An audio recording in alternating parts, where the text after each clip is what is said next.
Minas, vocês estão bem, né? Com o Ben Mendes? Ou não? Sim. Tá lá? Sim. Ele iniciou bem o trabalho dele. Parece redundante, o Ben iniciou bem o trabalho.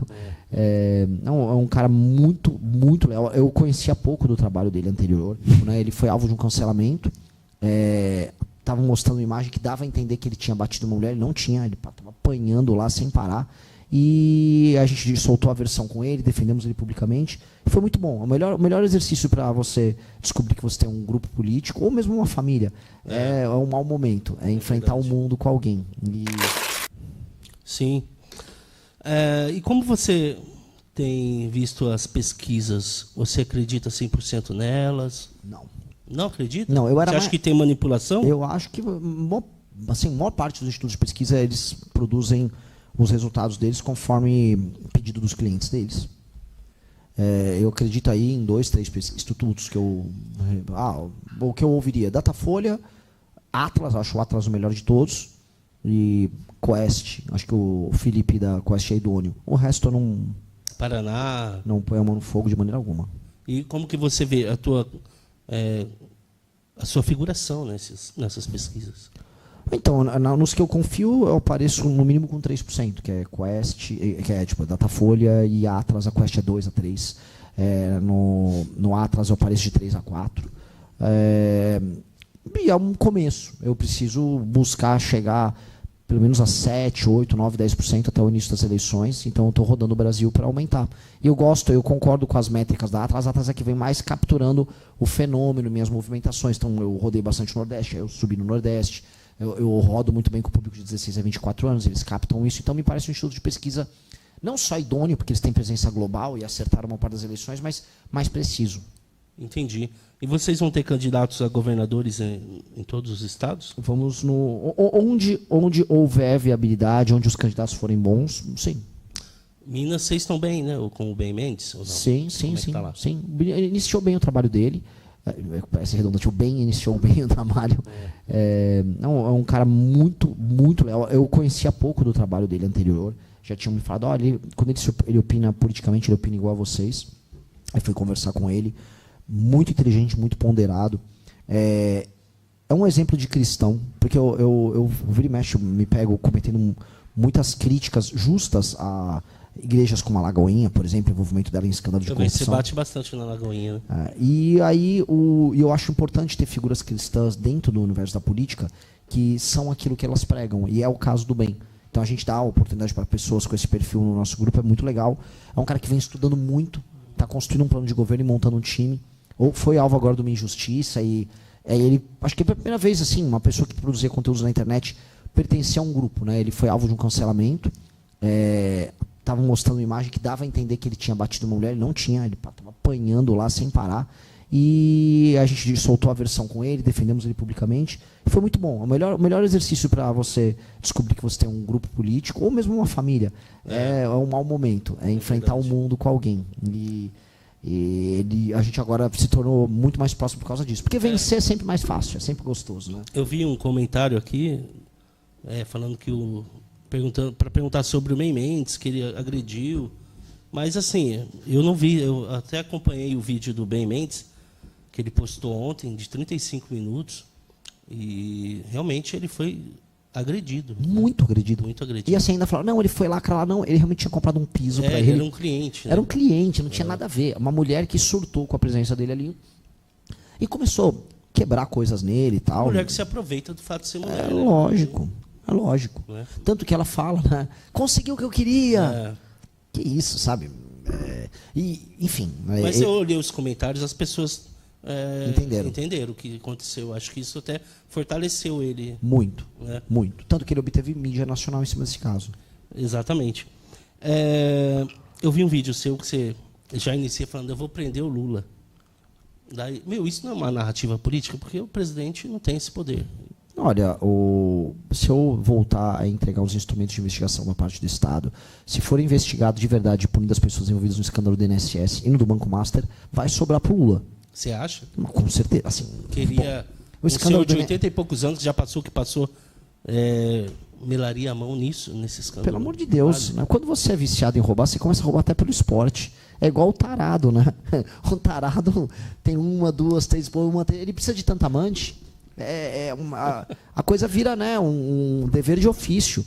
Vai explicar para um cara que já é bilionário roubando que ele quer roubar mais ainda. Qual o porquê, né? A pessoa, na verdade, aquilo faz parte do universo dela. E não é nem assim, porque olhando para o Lula, não é nem o Lula, ele queria meter a mão. O entorno dele é corrupto, o filho dele é corrupto. O Lulinha, acho que não há dúvidas de que o Lulinha precisa ser preso. Ele está envolvido diretamente no escândalo do irmão dele. Quebrou o sigilo já, Agora barraram, né? Mas assim, barraram, mas as movimentações financeiras, os depoimentos, ele próprio reconheceu que tinha relação com o careca do INSS. Então, ali não há muito que seja feito. E quando a gente olha a presença dele, depois a presença do irmão do Lula, no caso, e a presença do PT de maneira quase institucional no caso, a gente sabe que é um escândalo que rola dentro do Palácio do Planalto, de maneira bem clara.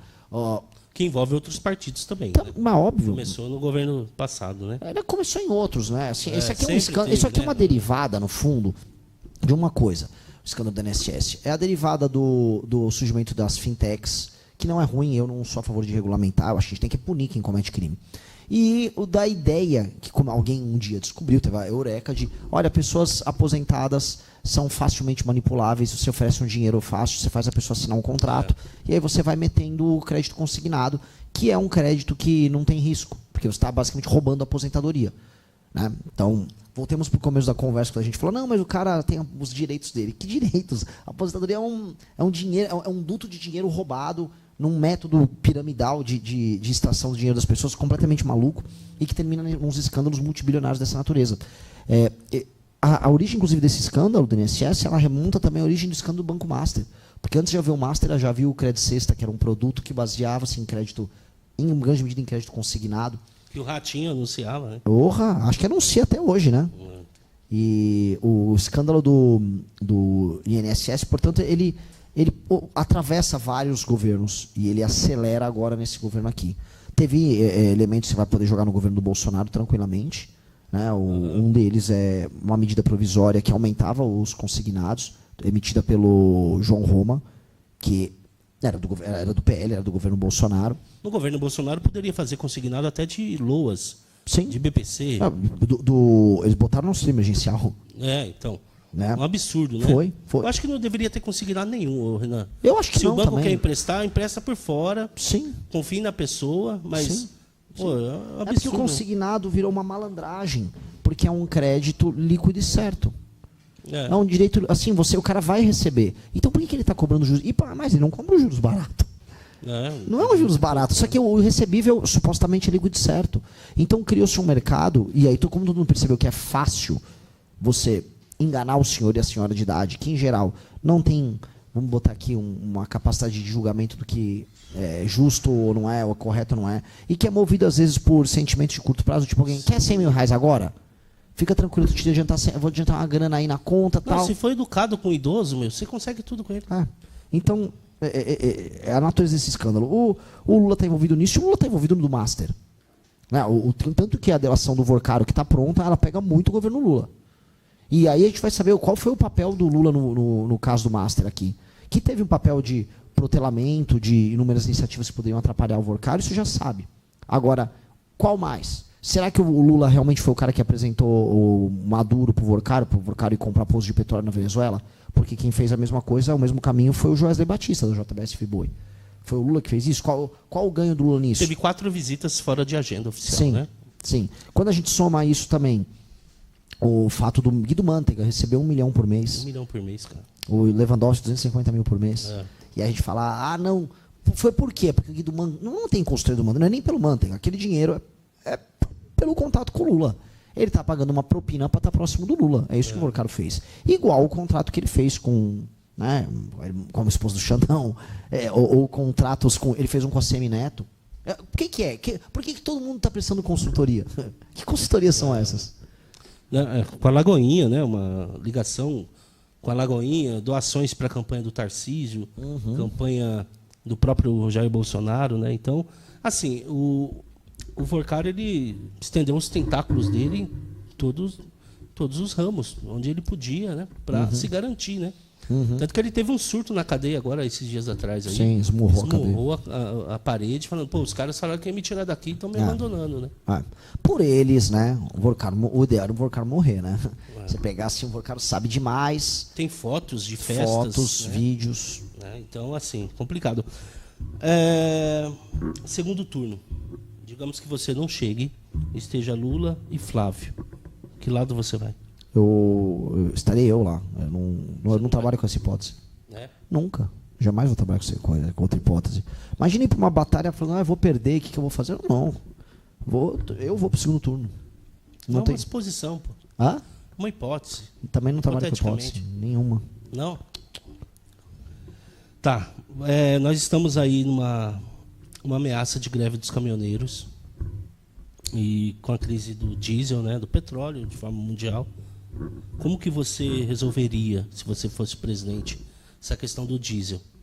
Porque a gente sabe que tem os atravessadores que aumentam o preço para a questão do transporte e não tem um tabelamento por parte do governo. Como é que você resolveria isso? Olha só, o governo já trabalha hoje com política de preço na Petrobras e foi isso que praticamente quebrou a Petrobras no período do governo Dilma.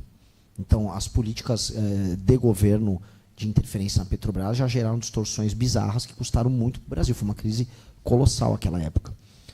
O Brasil depende, como qualquer nação, mas o Brasil depende do petróleo, porque petróleo significa fazer preço de comida, né, em bom português. Então, há uma dependência energética dessa matriz bizarra para nós. Infelizmente, o Brasil não tem a capacidade de fazer o ciclo completo para que ele possa ter, vamos dizer, seus estoques reguladores, ou ele tem uma independência, uma autonomia, e tampouco ele se precaver diante dessas intempéries futuras, né? Então pintou uma crise agora e o Brasil está não vou usar uma palavra feia aqui, mas o Brasil está de calça arriada nessa história, né? O que o presidente da República tem que fazer é aumentar o poder de precaução, é fazer você ter toda a capacidade de refino, produção aqui, para você ter autonomia. O Trump estava se jactando disso, ele falou, não, nós somos os maiores produtores, eu estou muito tranquilo com essa crise. Lógico. Nesse sentido, o Trump consegue, com a capacidade dele de produtor, com empresas americanas ao redor do mundo e com produção interna muito robusta nos Estados Unidos. E de roubar a Venezuela também, que ele está roubando, né? Olha, cara, assim, navios de petróleo, de barris, todos os dias. Enfim, eu não vou ficar entrando nessas disputas regionais se está roubando ou não está roubando o petróleo da Venezuela. O petróleo da Venezuela está sempre roubado, está roubado pelo próprio Maduro com a PDVSA. Né? Dito isso, que eu não acho que o Trump não tem os interesses menos republicanos possíveis para cima da Venezuela. Sim. Agora, para o Trump, ele nem precisaria disso. O Trump ele tem o petróleo dos Estados Unidos e eles podem fazer esse jogo, que é um jogo em que eles jogam pressão inflacionária nos adversários deles. Ele pode jogar agora pressão inflacionária na China, ele pode jogar pressão inflacionária nos concorrentes dele. Então, esse jogo de crise, para quem é o jogo em que quem pode mais chora menos. Um presidente brasileiro tem que entender que soberania, que o Lula tanto gosta de falar, é sobre ter soberania energética. Sim. E não ser pego de calça curta num jogo desses. Tá? Agora a gente teve um mercado de petróleo que ficou hiperregulado por muito tempo. A gente pegou um setor de petróleo que o governo ficou fazendo política de preço e detonou a Petrobras por muito tempo. E nós também não temos capacidade de investimento completa. Então o Brasil não consegue fazer o ciclo completo e não consegue ter estoque regulador. Você acha que deveria privatizar a Petrobras? Como um todo, não. Não, mas eu acho que é o setor completo, a gente tinha que ter toda a parte de refino, produção de gasolina, produção de biodiesel, de diesel interna, funcionando aqui no Brasil, que não dependesse só do petróleo, de maneira clara.